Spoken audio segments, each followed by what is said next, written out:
बहुत समय पहले की बात है। एक सुंदर राज्य था, नाम सन्नाटीनगर।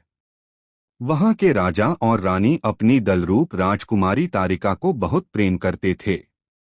लेकिन तारिका हमेशा जल स्रोतों की खोज में इंस्पायर रहती। वो कहती, जिस झरने की कलकल आवाज पूरे राज्य में गूंजती है, क्या उसमें कोई रहस्य छिपा है?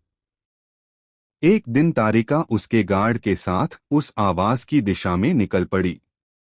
शाम के समय एक घने जंगल के गहरे हिस्से में उसे एक झरना मिला, लेकिन यह कोई साधारण झरना नहीं था। जैसे ही पानी की फुहारों से हल्की सी बूंदें हवा में उड़ती, पानी की बूंदें तारे जैसी रोशनी में बदल जाती और एक नरम संगीत बजने लगता, एक अद्भुत सुर जो सीधे किसी दिव्य धुन की तरह कानों में गूंजता। जब तारिका उस झरने के पास झुककर पानी पीने बैठी, तो उसे एहसास हुआ कि झरना उसे बचपन में खोए हुए किसी प्रिय स्मृति की तरह लगता है।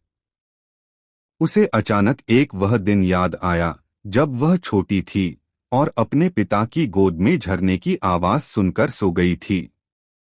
लेकिन अचानक झरने से निकली रोशनी ने उसे एक द्वार दिखाया, एक छोटा सा दरवाजा झरने के पीछे एक गुफा की ओर ले जाता। तारिका एक छोटे आभासी द्वार से उस गुफा में घुसी।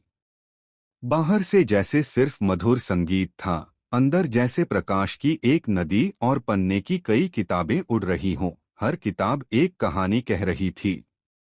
उन कहानियों में एक कहानी उसकी अपनी धड़कनों की थी, जिसने गुफा में छुपे अनगिनत भावनात्मक अनुभवों को उजागर किया। तारिका ने देखा कि गुफा की दीवारों पर राज्य की पुरानी यादें, खेल, दोस्ती, पहले शब्द, पहले गीत, सभी झरने के संगीत की लहरों में चित्रित थीं। वहां उसे समझ आया, रहस्य कहीं बाहर नहीं, बल्कि उसके भीतर था, उसकी यादों में, उसकी खुशी, प्यार और अपने लोगों में। तारिका उस गुफा से बाहर आई, पर अब वह बदल चुकी थी। उसने सीखा कि असली जादू बाहरी रहस्यों में नहीं, बल्कि हमारे अंदर छुपा होता है। हमारी स्मृतियां और भावनाएं, वे ही हमारे जीवन की गुफा को रोशन करती हैं। कभी कभी एक रहस्यमयी ध्वनि या दृश्य हमें अपने भीतर के असली खजाने से जोड़ता है। राजसत्ता में वापस आकर राजकुमारी ने पूरे राज्य में लोगों को यह कहानियां सुनाई, ताकि हर कोई यह जान सके कि खुद को समझना, अपनी यादों और भावनाओं को सब्सक्राइब करके बेल आइकन को दबाना ना भूले।